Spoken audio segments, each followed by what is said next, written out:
was hoping things would not go like this. I mean, I had my speculations. I was hoping it would be a legit sparring match. But when Conor said... Yeah, look, at the Paulie talked a lot of shit. He was talking... They should have spoke highly of you. No, whatever, I don't care. He was just talking to...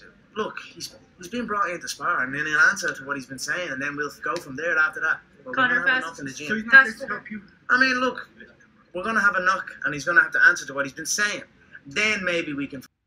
It was more than obvious that he wasn't trying to make friends, gain advice, sharpen his technique. I mean, he was looking for a human punching bag. And you could tell from looking at Paulie that this dude is in terrible shape. I mean, he's retired. He looks like a butterball. I mean, just look at his physique. So it was surprising that he was able to go 12 rounds with Mystic Mac, the Notorious, the best thing that ever happened to MMA, the guy who's going to take over boxing. But anyways, Conor warned him before the camp that they were going to, as he said, have a knock. Paulie played into this, said in every camp that he's ever been to, it's been somewhat of a war. That's just called getting good work. But I don't think Paulie counted on Conor's lack of respect, not only from Conor, but from the camp. But I mean, Paulie should have known. Conor is definitely the most disrespectful person in MMA. I mean, he talks about people's children, their ethnicity. Even when they immigrate legally to the U.S., he calls them a traitor for leaving their third world country to seek a better life in the United States. I mean, he's been known to go overboard by touching his opponents. I mean, we saw him do this with Jose Aldo and their build-up. Obviously, he did that with Floyd. The guy is just incredibly disrespectful.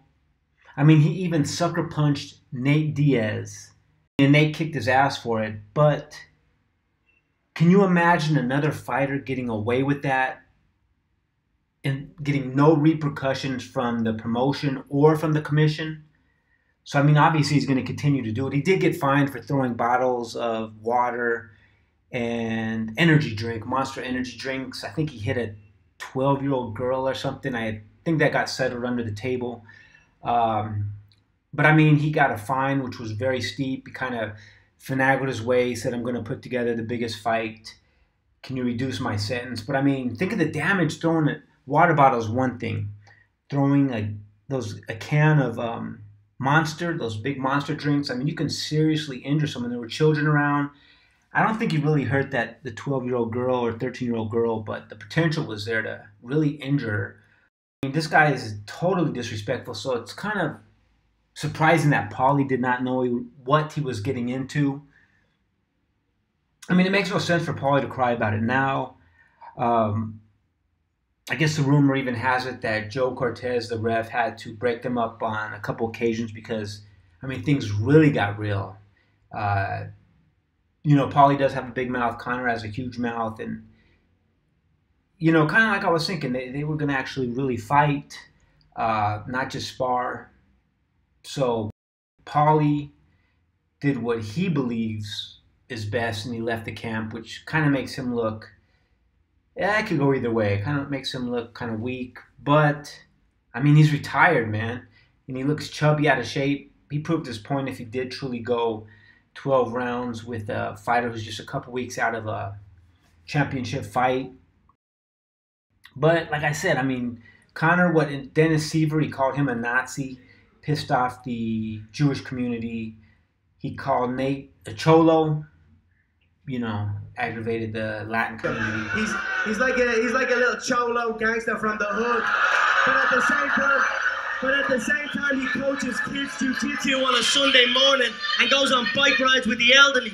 He makes gun signs with the right hand and animal balloons with the left hand. So You're a credit to the community. Fuck you. Fuck you. Now. I don't give a fuck what you say, motherfucker. Yeah, thugging on mine, motherfucker. What you got? But with this type of fight, who knows what is real and what is fake or contrived. For all we know, Paulie and Conor could be best friends just trying to build up the fight. We are just weeks away, and there are still a lot of tickets for sale. I mean, a lot. This gate will in no way rival compared to Pacquiao versus Mayweather. I believe that was something like a $70 million gate at a much smaller venue. We'll have to see how the pay-per-view does. Doesn't seem like boxing fans really buying into it. So it, for the most part, will be the MMA fans who, or people who have an interest in Conor, who actually make this event a huge success. I guess they say it's still trending well. They're still confident, but ticket sales aren't doing that well. And as far as Paulie, I used to like the guy, but lost all respect for him when he sold his soul to Al Heyman. But Paulie is definitely mentally disturbed by this whole ordeal.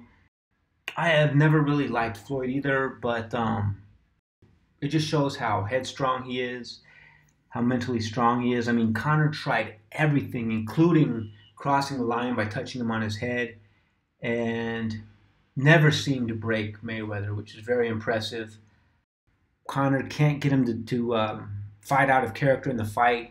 I mean, if Floyd just does the same boring fight that he always does, it might be true. Conor might not be able to land anything.